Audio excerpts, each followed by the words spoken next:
3000年，这一届战争中，海神唐三宋万年前震撼整个伊予就是天使神千我会保护你的。他要发出最强音，与我媲美的神兽血统。神斩！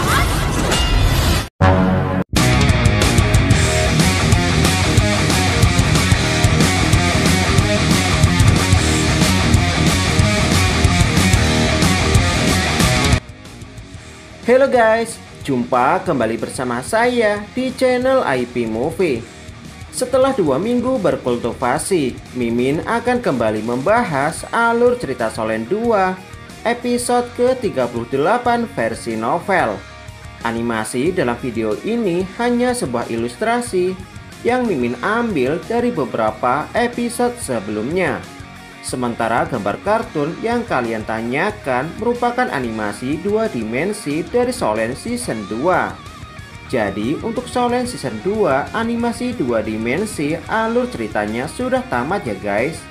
Bahkan sudah sampai ke alur cerita Solen Season 4. Pada cerita sebelumnya, Selain Yuho kembali menunjukkan teknik ilusi 6 susunan cincin roh berumur 100.000 tahun. Yuho juga menggunakan teknik ilusi untuk memberikan 6 susunan cincin roh kepada Wang Dong dan juga Xiao Xiao. Kejadian ini seketika mengejutkan semua orang. Mereka beranggapan jika Akademi Shrek setidaknya memiliki 4 orang yang berada di ranah Raja Jiwa. Tidak berselang lama, Yuho memerintahkan kepada anggota tim Shrek untuk menyerang. Di tengah baku hantam, An Leng Yi menggunakan teknik tulang jiwa untuk menciptakan sebuah tornado es. Menyadari jika teknik tersebut sangatlah kuat, bahkan sebanding dengan teknik jiwa kelima seorang Raja Jiwa. Yu Hou kemudian merilis teknik Luman Kaisar Es untuk memblokir serangan tersebut dan berhasil menekan seluruh anggota tim Qianling. Setelah ketua tim Akademi Qianling mengakui kekalahan dan tim Shrek dinyatakan sebagai pemenang, Kaisar Xinglo akhirnya mengetahui jika tim Shrek benar-benar mengirimkan anggota tim cadangan. Setelah kembali ke asrama, Guru Zoe pada awalnya ingin meminta kepada anggota tim Shrek untuk menyerah dalam pertandingan selanjutnya. Pasalnya, lawan mereka berasal dari Akademi Zhengtian yang memiliki 3 orang Raja Jiwa. Bahkan ketua tim mereka berada di peringkat 58. Namun setelah melihat pertandingan mereka hari ini, Guru Zhou beranggapan jika tim Shrek masih memiliki peluang untuk menang. Namun hal itu hanya dapat dilakukan oleh Susansi. Bagaimana kelanjutan cerita selanjutnya? Ini dia, let's check it out.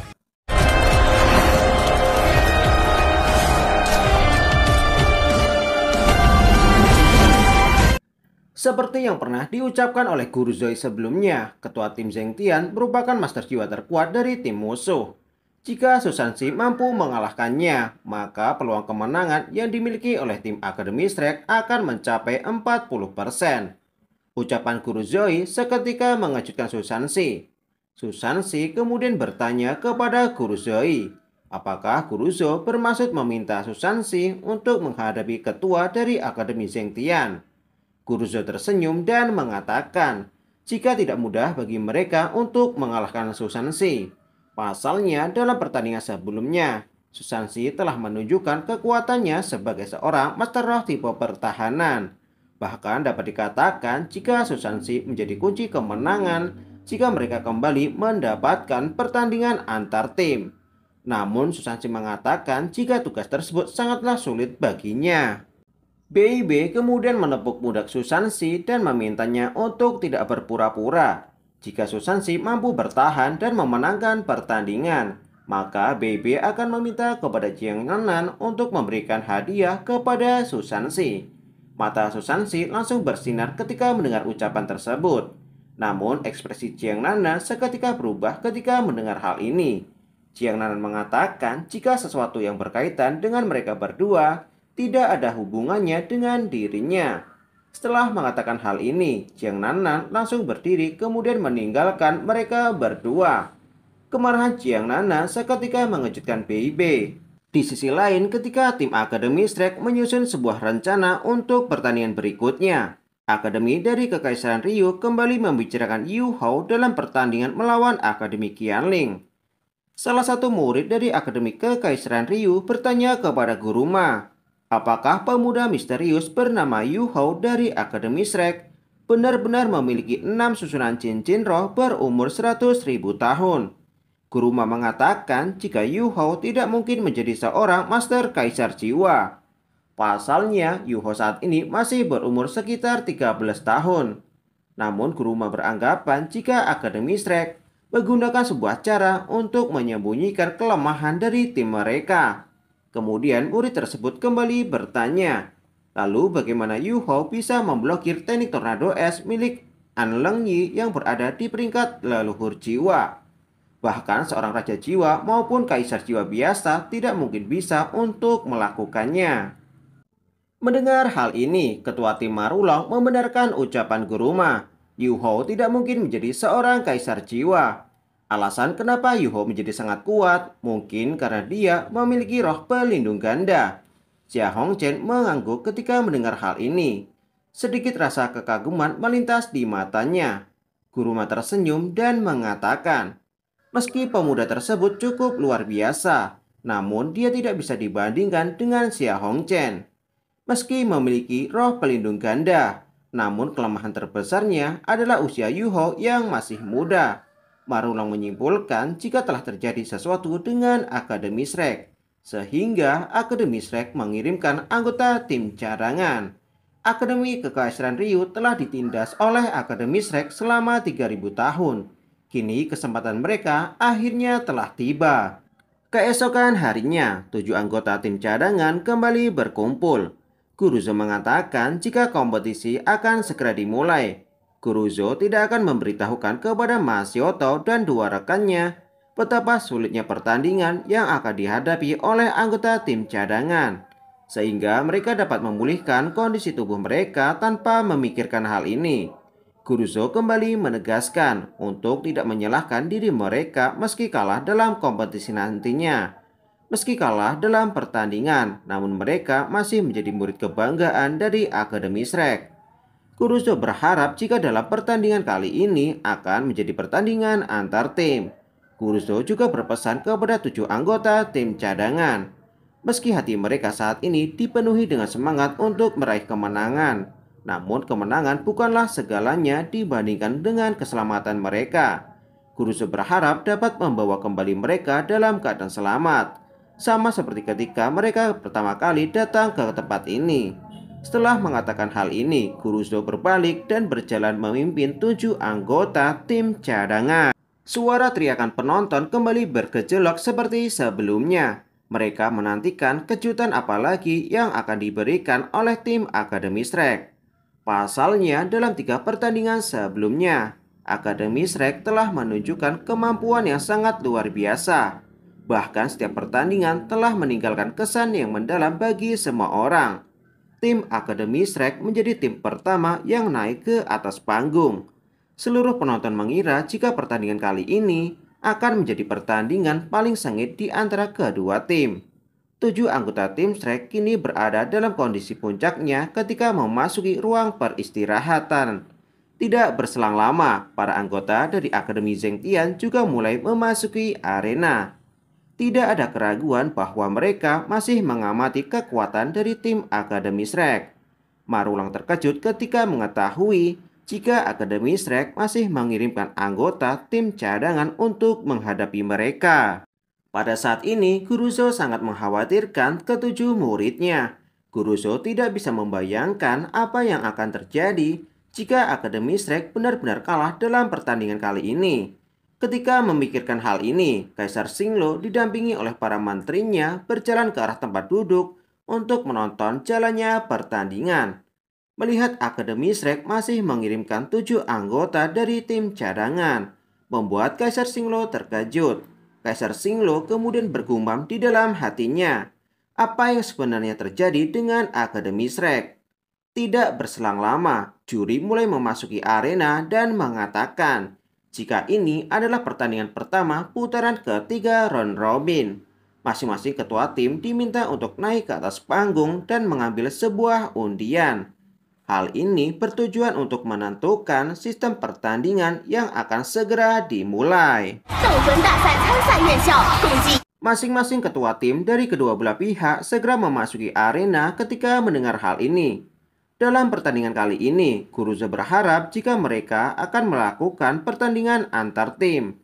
Pasalnya, semua rencana yang ia buat sebelumnya merupakan pertandingan antar tim.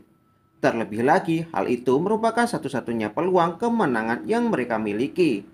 Ketika Kuruzo memikirkan hal ini, sistem pertandingan telah ditentukan. Kali ini, keberuntungan tidak berpihak kepada Akademi Shrek. Juri mengatakan jika pertandingan Akademi Shrek melawan Akademi Zhengtian akan dilakukan dengan format 2-2-3. Mendengar hasil undian tersebut membuat Kuruzo merasa sedikit cemas. Dengan format seperti ini, Akademi Shrek tidak akan memiliki peluang untuk meraih kemenangan. BIB terlihat tidak berdaya ketika kembali menuju rekan anggotanya. Kuruzo menatap 7 anggota Akademi Shrek dan meminta kepada mereka untuk mengakui kekalahan. Namun BIB dengan tegas menolak hal tersebut. Apapun yang terjadi, mereka akan berjuang dengan sekuat tenaga. Meski mereka kalah, namun kalah dengan rasa terhormat dan tidak ada penyesalan. Mulai saat ini, BIB meminta kepada Kuruzo untuk menyerahkan tanggung jawab tim cadangan kepadanya. Kuruzo mengangguk mendengar hal tersebut. BIB dengan penuh rasa percaya diri bertanya kepada rekan-rekannya, apakah kalian bersedia berjuang bersama demi mempertahankan kejayaan Akademi Shrek? Secara bersamaan mereka mengatakan jika kami bersedia. BIB merasa bangga ketika mendengar hal ini dan akan segera menyusun sebuah rencana. Hari ini mereka akan berjuang bersama demi kejayaan Akademi Shrek dan meminta kepada Susanshi untuk maju dalam pertandingan pertama. Dengan penuh rasa percaya diri, Susanshi berjanji jika dirinya pasti akan meraih kemenangan untuk Akademi Shrek. Susanshi kemudian bertanya kepada BIB, apakah dirinya yang akan menemaninya untuk bertanding. Namun BIB menggelengkan kepala. Jika mereka bertanding bersama dan berhasil memenangkan pertandingan dalam putaran pertama, namun akan sulit bagi Akademi Shrek untuk memperoleh kemenangan dalam pertandingan selanjutnya. Oleh sebab itu, BIB meminta kepada Jiang Nanan untuk menjadi pasangan Susanshi dalam pertandingan pertama. Meski BIB tidak mengetahui masalah apa yang terjadi di antara mereka berdua. Namun untuk saat ini, BIB berharap jika Jiang Nanan mau melupakan semua masalah yang terjadi di antara mereka. Jiang Nanan terkejut ketika mendengar hal ini. Dia benar-benar tidak menyangka jika BIB akan mengatakan hal ini. Namun setelah semua orang menatapnya dan berharap kepada Jiang Nanan, Jiang Nanan bersedia menerima perintah tersebut dan berjalan menuju arena. Tidak berselang lama, Susanshi berterima kasih kepada BIB dan berjalan untuk mengikuti Jiang Nanan. Kuruzo kemudian bertanya kepada BIB, kenapa dirinya memasangkan Susanshi dengan Jiang Nanan?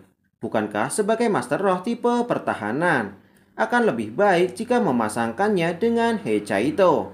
Namun BIB menggelengkan kepala dan mengatakan, jika Susanshi saat ini membutuhkan semangat untuk membangkitkan seluruh kekuatannya, dan orang yang paling tepat untuk melakukan hal tersebut adalah Jiang Nanan. Dengan adanya Jiang Nanan, Susanshi akan memperlihatkan kekuatan yang sesungguhnya kepada kita semua. BIB percaya jika Susanshi akan memperoleh kemenangan dalam pertandingan ini. Tidak berselang lama, Jiang Nanan mulai memasuki arena diikuti oleh Susanshi. Jiang Nanan terkejut ketika mengetahui jika Susanshi tidak menyapanya dan berdiri di depan Jiang Nanan. Jiang Nanan bergumam di dalam hatinya, apa yang sebenarnya terjadi dengan Susanshi? Beberapa pikiran tentang Susanshi terlintas di benak Jiang Nanan. Jiang Nanan menggelengkan kepala ketika semakin memikirkan Susanshi. Sementara itu, 2 anggota dari Akademi Zhengtian juga mulai memasuki arena. Susanshi berkata kepada Jiang Nanan jika dirinya akan memberikan kesempatan kepada Jiang Nanan untuk menyerang. Selama mereka berhasil menyingkirkan Yu Mengdi, maka mereka akan memperoleh kemenangan. Susanshi berjanji jika dirinya akan melindungi Jiang Nanan selama pertandingan. Setelah mendapatkan kesempatan, Jiang Nanan harus menggunakan teknik terkuatnya untuk menyerang tim musuh. Jiang Nanan mengangguk ketika mendengar perintah Su Sanxi. Tidak berselang lama, juri mengatakan jika pertandingan telah resmi dimulai. 万年前震撼整座大海，就是天使神千仞。